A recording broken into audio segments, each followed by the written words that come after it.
Saya akan tunjukkan saudara bahwa perumahan Prima Lingkar Asri ini memiliki pengamanan yang cukup ketat. Bahkan di depan area perumahan terdapat tulisan bahwa setiap tamu ataupun pihak-pihak yang hendak masuk ke area perumahan ini wajib lapor, dan ditekankan bahwa area ini diawasi CCTV selama 24 jam. Dan bisa dilihat juga bahwa ada sistem satu pintu yang diberlakukan, artinya kemungkinan besar bahwa ini adalah satu-satunya akses masuk ke perumahan Prima Lingkar Asri. Saya akan coba lebih mendekat, saudara. Pak, izin Pak, dari Dipo Kompas TV. Pak, kalau untuk masuk itu, ini satu-satunya pintu masuk, Pak? Ya, satu-satunya pintu. Kalau mau masuk harus menggunakan akses? Akses itu untuk warga. Oke. Nah, kalau tamu, ya dengan tamu. Oke, artinya penjagaannya ketat ya, Pak ya? Ya. CCTV ini ada 1, 2, cukup banyak ya Pak di sini, Pak? Ada 10 lebih lah. Ada 10 lebih? Iya. Untuk di sepanjang jalan? Sepanjang jalan itu hanya di rumah-rumah aja.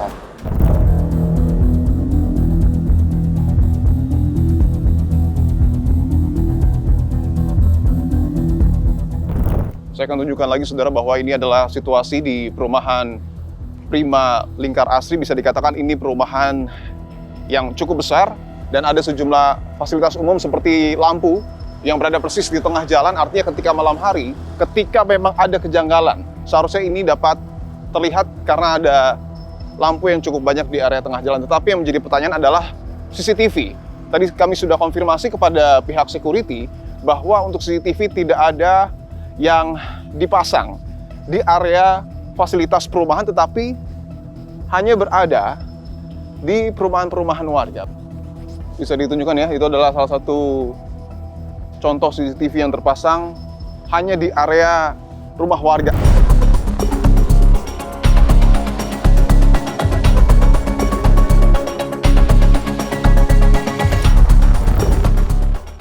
Saya akan langsung menuju ke tempat kejadian perkara, saudara, dan bisa dilihat ini adalah karangan bunga yang tentu menjadi gambaran duka cita yang kemudian terjadi akibat meninggalnya Bapak Ermanto Usman. Bisa dilihat ada karangan bunga dari PT Pelindo, kemudian juga ada karangan bunga dari PT Jakarta International Container Terminal. Saya akan langsung melihat seperti apa kondisi TKP rumah ditemukannya Pak Ermanto meninggal dunia, tepatnya di Blok B4 nomor 14, tetapi saya tidak akan sendiri. Saya akan bersama dengan anak dari almarhum Bapak Ermanto, dengan Mas Fiandi Putra. Mas Putra, terima kasih untuk waktunya, Mas. Ya.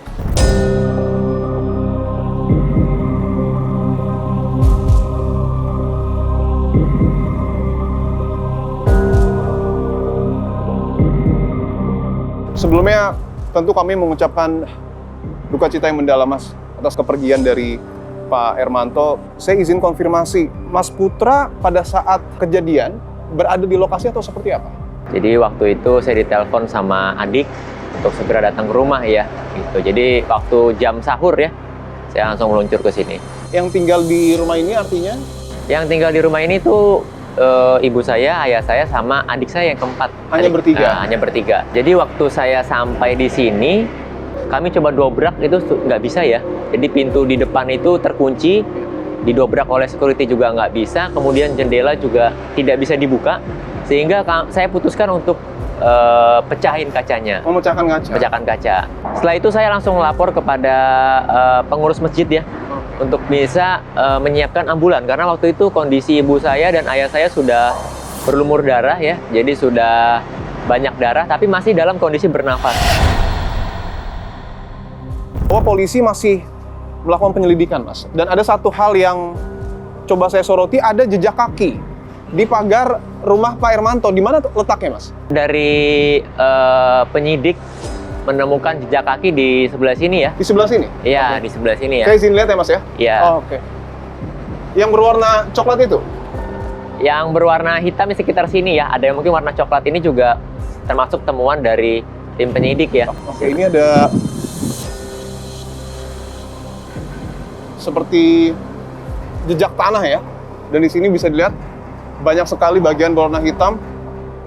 Dan ada semacam stempel ya. Mungkin ini yang sudah diberikan tanda oleh polisi karena olah TKP dan juga pendalaman terkait dengan kasus ini sudah dilakukan. Apakah artinya mohon maaf, terduga pelaku kemungkinan besar masuk ke rumah Pak Hermanto melalui pagar ini. Iya, kemungkinan besar ya, karena biasanya kalau ada orang yang lewat pagar ini pasti terdengar suaranya.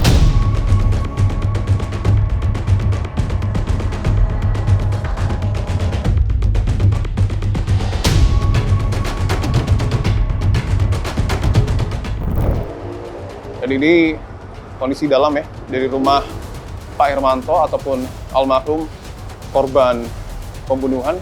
Artinya ketika terduga pelaku masuk lewat situ, Mas, selanjutnya dari bagaimana? hasil investigasi yang kemarin sudah dilakukan itu sepertinya mengarah kepada jendela ya. Mengarah kepada Ya, jendela. pelaku masuk melalui jendela sebelah pintu ini.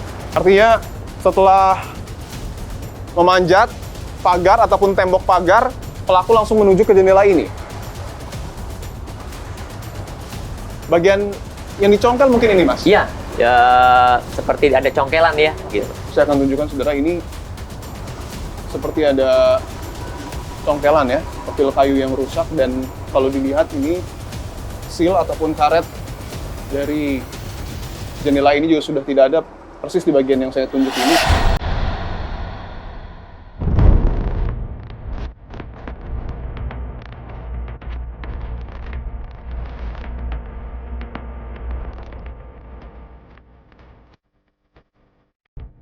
Saya izin melihat lagi jendelanya, Mas ya. Boleh, Artinya, boleh. terduga pelaku kemungkinan besar masuk melalui jendela ini ya, Mas ya. Jendela itu, ya. Tapi tidak ada kerusakan berarti ya. Tidak ada kerusakan. Ini sangat tidak terlihat ya, rapi sekali gitu. Untuk situasi di ruang tengah ini, apakah ada kejanggalan juga? Mungkin ada hal-hal yang mungkin diambil atau Ya, rusak? waktu itu informasinya sih sempat dicabut ya, wifi. Wifi itu sempat mati gitu ya. Jadi waktu itu waktu adik saya ke bawah, dia menyadari karena wifi ini kan 24 jam. Kok wifi ini mati, seperti dilepas gitu. Seperti dilepas. Dilepas, karena biasanya nggak pernah dilepas, selalu dalam posisi hidup. Artinya saya ingin tegaskan, Mas, terduga pelaku yang memang pada awalnya diduga melakukan pencurian dan kekerasan langsung masuk ke dalam rumah, tetapi langsung menuju kamar dari almarhum Bapak Hermanto. Betul, betul.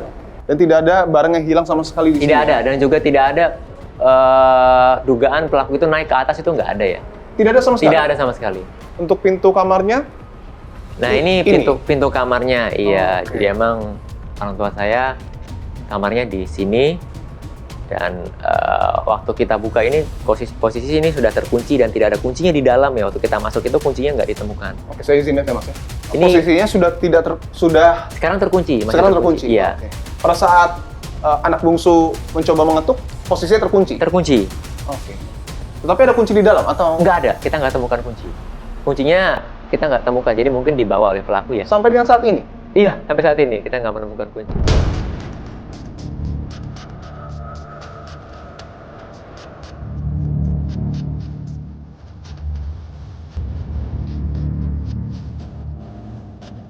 Ini ada garis polisi.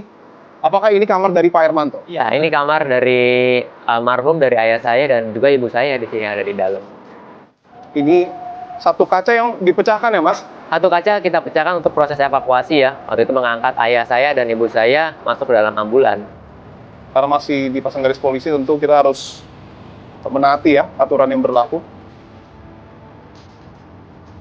Saya akan tunjukkan ini kondisi kamar ya dari almarhum.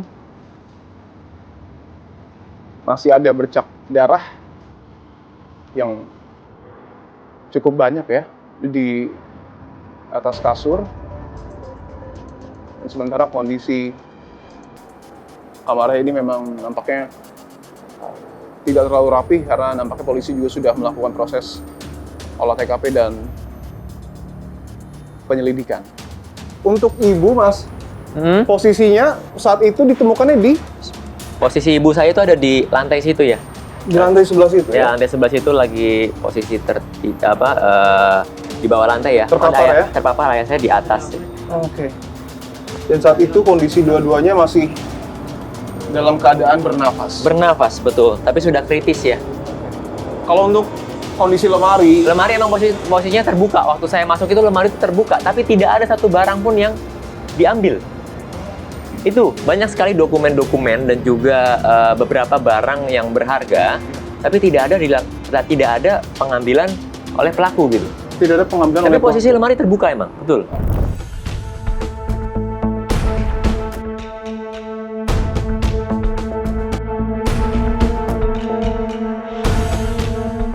kunci mobil hilang, Mas. Kunci mobil hilang. Jadi di sini waktu itu ada satu buah mobil. Di sini satu mobil Satu SUV buah ya? mobil Berwarna ya, hitam SUV, ya? betul. Jadi waktu itu kondisi sebetulnya ini kondisi dalam tercharge juga ya. Jadi kita sedang ngisi dayanya. Oke, selain tadi kunci mobil, kemudian juga kunci kamar yang hilang, Mas. Adakah barang-barang lain yang hilang jika memang betul peristiwa ini adalah peristiwa pencurian? Untuk barang-barang berharga kami sudah temukan semuanya dan tidak ada barang atau benda lainnya yang diambil ya. Gelang, informasinya hilang, itu tidak? Gelang tidak. Jadi masih ada di lengan ibu saya waktu itu dan juga di kalung juga masih ada di leher ibu saya. Informasi yang saya dapat bahwa handphone dan dompet juga hilang. Ya, handphone ayah dan ibu saya hilang, dompet ayah dan ibu saya juga hilang.